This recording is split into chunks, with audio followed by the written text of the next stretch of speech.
उत्पत्ति अध्याय 6। फिर जब मनुष्य भूमि के ऊपर बहुत बढ़ने लगे और उनकी बेटियां उत्पन्न हुई, तब परमेश्वर के पुत्रों ने मनुष्य की पुत्रियों को देखा कि वे सुंदर हैं, सो उन्होंने जिस जिसको चाहा उनसे ब्याह कर लिया। और यहोवा ने कहा, मेरा आत्मा मनुष्य से सदा लो विवाद करता न रहेगा, क्योंकि मनुष्य भी शरीर ही है, उसकी आयु 120 वर्ष की होगी।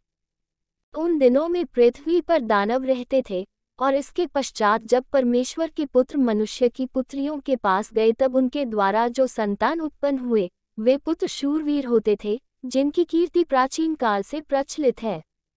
और यहोवा ने देखा कि मनुष्यों की बुराई पृथ्वी पर बढ़ गई है, और उनके मन के विचार में जो कुछ उत्पन्न होता है सो निरंतर बुरा ही होता है। और यहोवा पृथ्वी पर मनुष्य को बनाने से पछताया, और वह मन में अति खेदित हुआ। तब यहोवा ने सोचा कि मैं मनुष्य को जिसकी मैंने सृष्टि की है पृथ्वी के ऊपर से मिटा दूंगा, क्या मनुष्य, क्या पशु, क्या रेंगने वाले जंतु, क्या आकाश के पक्षी, सबको मिटा दूंगा, क्योंकि मैं उनके बनाने से पछताता हूँ। परंतु यहोवा के अनुग्रह की दृष्टि नूह पर बनी रही। नूह की वंशावली यह है। नूह धर्मी पुरुष और अपने समय के लोगों में खरा था, और नूह परमेश्वर ही के साथ साथ चलता रहा। और नूह से शेम और हाम और येपेत नाम 3 पुत्र उत्पन्न हुए। उस समय पृथ्वी परमेश्वर की दृष्टि में बिगड़ गई थी और उपद्रव से भर गई थी। और परमेश्वर ने पृथ्वी पर जो दृष्टि की तो क्या देखा कि वह बिगड़ी हुई है, क्योंकि सब प्राणियों ने पृथ्वी पर अपनी अपनी चाल चलन बिगाड़ ली थी। तब परमेश्वर ने नूह से कहा, सब प्राणियों के अंत करने का प्रश्न मेरे सामने आ गया है, क्योंकि उनके कारण पृथ्वी उपद्रव से भर गई है, इसलिए मैं उनको पृथ्वी समेत नाश कर डालूंगा। इसलिए तू गोपेर वृक्ष की लकड़ी का एक जहाज बना ले, उसमें कोठरियां बनाना और भीतर बाहर उस पर राल लगाना, और इस ढंग से उसको बनाना, जहाज की लंबाई 300 हाथ, चौड़ाई 50 हाथ और ऊंचाई 30 हाथ की हो।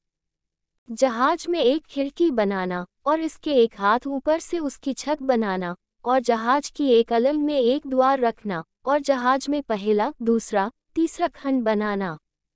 और सुन, मैं अब पृथ्वी पर जल प्रलय करके सब प्राणियों को, जिनमें जीवन की आत्मा है, आकाश के नीचे से नाश करने पर हूँ, और सब जो पृथ्वी पर है मर जाएंगे। परंतु तेरे संग मैं वाचा बांधता हूँ, इसलिए तू अपने पुत्रों, स्त्री और बहुओं समेत जहाज में प्रवेश करना। और सब जीवित प्राणियों में से तू एक एक जाति के 2-2, अर्थात एक नर और एक मादा जहाज में ले जाकर अपने साथ जीवित रखना।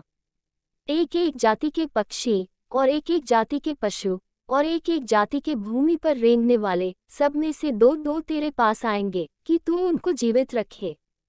और भांति भांति का भोज्य पदार्थ जो खाया जाता है, उनको तू लेकर अपने पास इकट्ठा कर रखना, सो तेरे और उनके भोजन के लिए होगा। परमेश्वर की इस आज्ञा के अनुसार नूह ने किया।